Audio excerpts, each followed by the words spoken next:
Javier Milei crushes Argentine left, become world's first libertarian head of state. Trump, like Javier Milei, won 56% of the vote and 20 of 23 Argentine provinces in decisive win over Economy Minister Sergio Massa. How can the current economy minister of a nation with 140% of inflation and 40% living below the poverty line win a presidential election? It turns out that he can't, at least not in Argentina.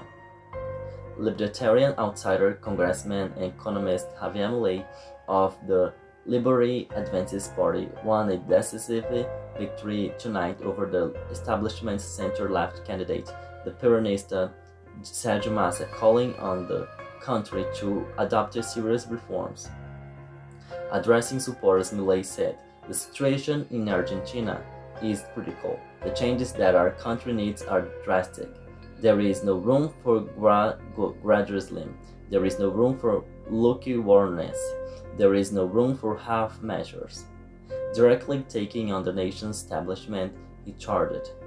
Today, the impoverishing model of the omnipresent state ends, which only benefits some while the majority of Argentines suffer. Today, the idea that the state resources are looked to be shared between politicians and their friends and recognize the grand challenge ahead.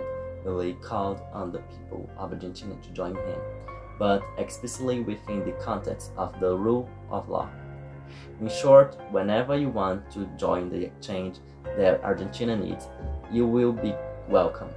We know that there are people who are going to resist. We know that there are people who want to maintain the system. I want to say the following to all of them: within the law, everything; outside the law, nothing. There is no place in the new Argentina for violence or for law breaking. With 19% of the votes recounted, Milei stood at 55% versus 44% for Massa, while Massa won the vote-rate province of Buenos Aires by a little over 1%. Milei won the city proper of Buenos Aires, and then crushed Massa in the vote-rate northern provinces of Córdoba, Santa Fe, and Mendoza. Milei enjoyed a slightly lead in the polls heading into the final week of the election, but political analysts noted that Milei had mistakenly underperformed in the first-round election last month.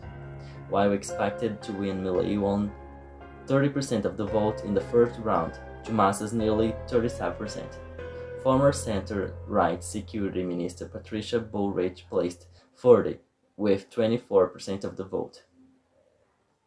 Thus, Milei's critical mission was to consolidate the support of first-round Bullrich voters. Polls showed that he was likely to win 70 and 75 of Bullrich supporters, while splitting backers of fourth-placed Córdoba Governor Juan Scarrett 50-50 with Massa. Milei appears to have not marginally met, but exceeded those expectations. Anger over ramp-up inflation, poverty, insecurity, and corruptions within the ranks of the Peronist Party clearly trumped the institutional advantages of Massa, who counted on vast state resources and the enormous and powerful Peronist political machinery to mobilize masses of supporters. That includes an enormous number of unused workers, in both the public and private sectors, who tend to lean left. Indeed, 40% of Argentinian workers are unionized, compared to only 11% in the United States.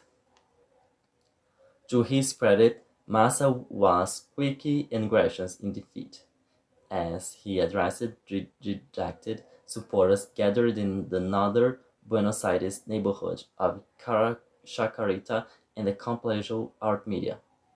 He made it clear that Milei will now be responsible for the nation's economic problems.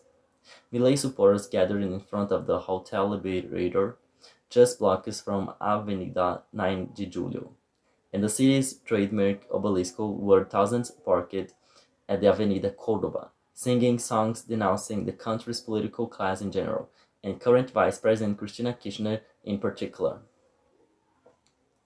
The hapless current president Alberto Fernandez has been nowhere to be seen for months, and it has been widely suspected that Massa is the one who has really been making major economic and political decisions over the course of the year. At 76 turnout, voting was robust and steady throughout the day, as Argentinians expressed their considerable dissatisfaction with the dominant political force in political life for 3/4 of the century, the Peronist Party of Juan Domingo and Evita Perón. Tonight, the Argentinian electorate addressed a fundamental question. Is it better to go with the devil you know or the devil you don't?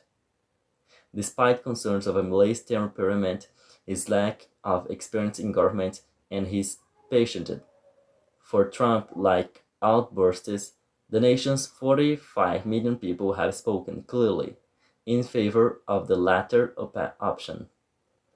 Milei has been a true showman on the campaign trail, famously portraying himself as a lion who will courageously stand up to the nation's useless and parasitic political class, while using a chainsaw as a frequent prop to express his disdain for what he alleges to be excessive government spending. He proved adept at sparking interest in Argentina's young people, who widely backed him, as well as using social media and interviews to drive the narrative. Massa relied more on traditional print media. With war unfolding in Israel, Milei also proved popular with the nation's large Jewish community, the largest in Latin America, and appeared at several campaign events waving the Israeli flag.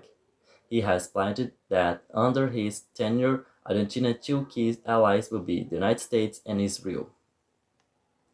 Milei also benefited from the quick, enthusiastic backing of Baruch, as well as former center-right President Mauricio Macri, who both have long butted heads with the Peronist political class as well.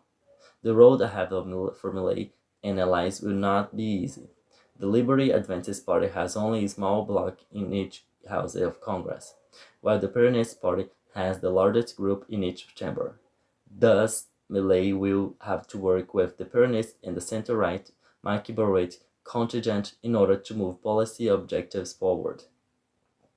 He will certainly not be dollarizing the economy or ending the Argentine central bank overnight, but as he works to present his vision of liberal libertarianism, as he likes to describe it, to the Argentina people and the world, he will avail himself to two things: a keen sense of humor and a sharp political mind.